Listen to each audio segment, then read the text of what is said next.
Bom dia! Hoje é segunda-feira, dia 8 de fevereiro de 2021. Muitas vezes eu penso que a nossa história é como daquele náufrago que vai dar numa ilha e ali faz uma cabana com os restos do barco e alguns pertences para a sua própria sobrevivência. Um dia ele sai pela ilha para buscar alimento e quando retorna, vê uma fumaça no céu. Chega correndo e observa com tristeza as únicas coisas que tinha na vida sendo queimadas pelo fogo. Entra em profundo desespero, lança impropérios aos céus e lamenta a sua má sorte. Passadas algumas horas, chega um barco para resgatá-lo. Surpreso, ele pergunta: como me descobriram aqui? E aí lhe respondem: pela fumaça da fogueira.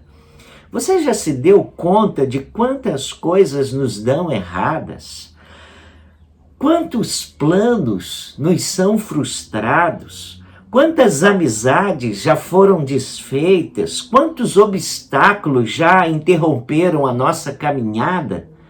E quantos sonhos acalentados, pensando que assim nós teríamos uma vida eterna, tranquila, de repente eles vão para o beleléu.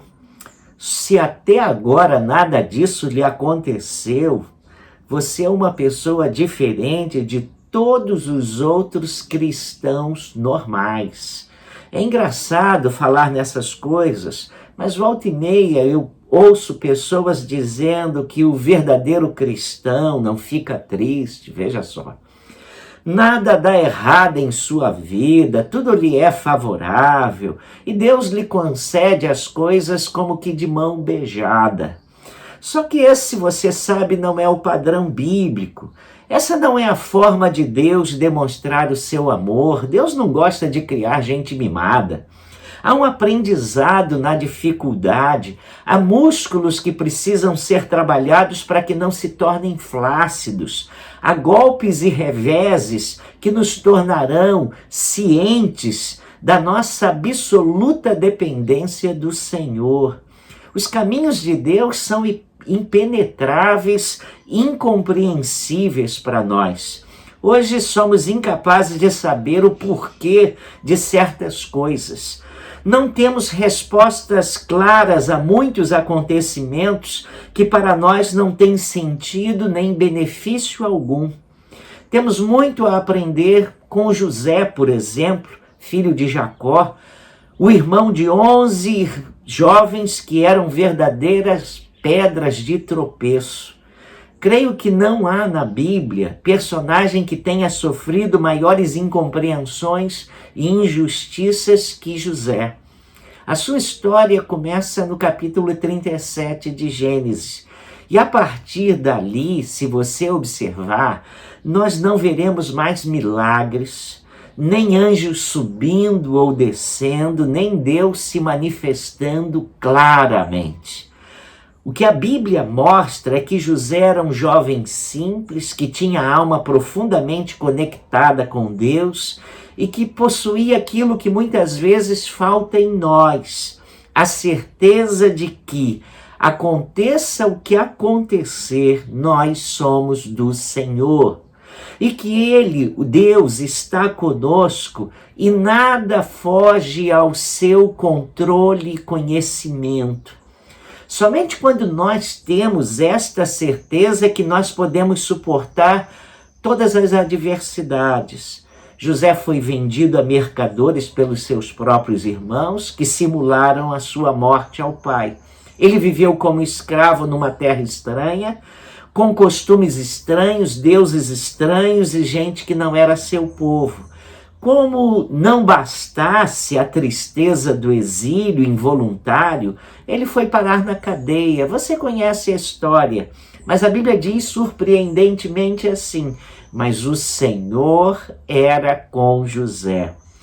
Na vida dele não há uma sucessão de coisas agradáveis. Ao contrário, há uma sucessão de fatos desagradáveis. Entretanto, não o vemos lamentando, não o vemos sentindo-se abandonado pelos céus, não reclama da sua sorte, não há em seus lábios palavras que denotem qualquer dúvida que a sua vida estivesse sob o controle do Altíssimo.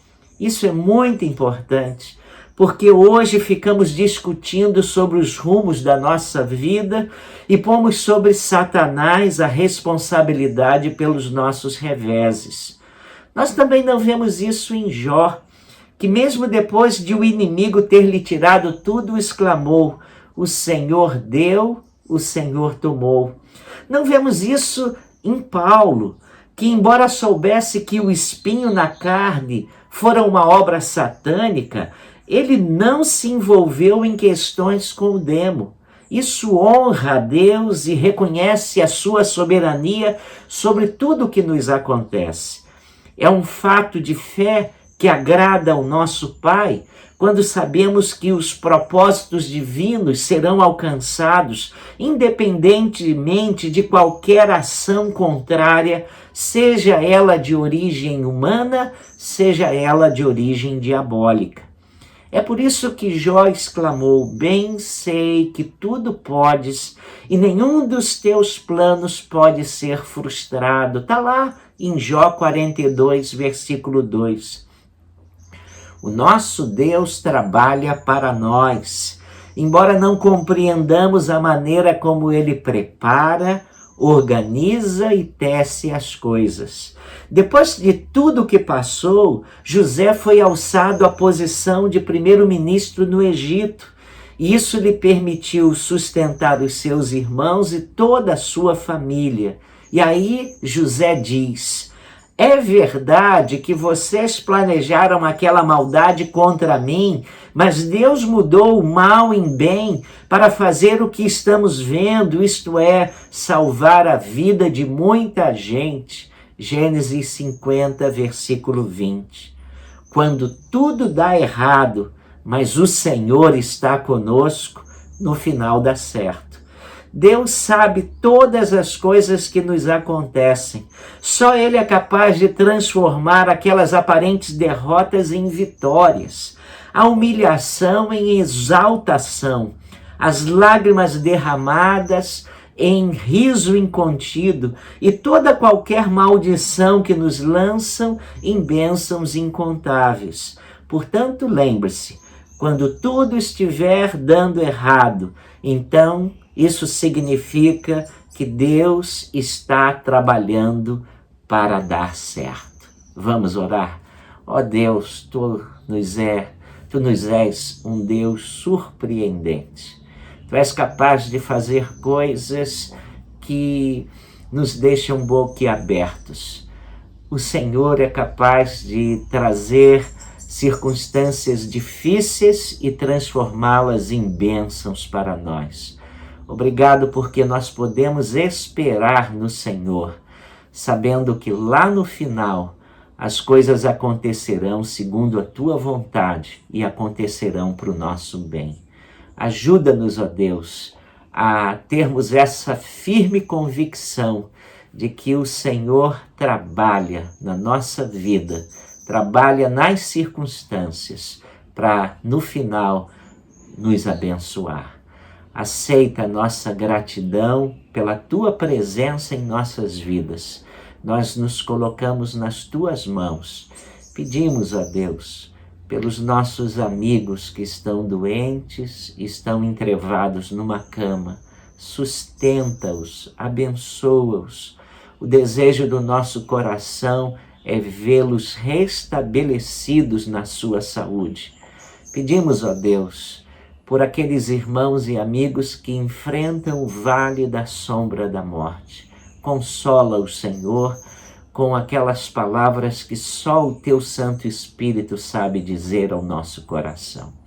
Pedimos, ó Deus, guia a nossa vida durante essa semana de tal maneira que andemos pelos Teus caminhos e vejamos, ó Deus, a tua mão bondosa nos protegendo. Rogamos, ó Deus, a tua bênção sobre a nossa igreja, sobre os nossos filhos, os nossos queridos.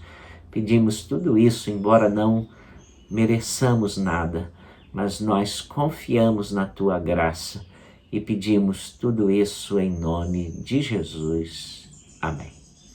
Tenha uma semana cheia das bênçãos de Deus.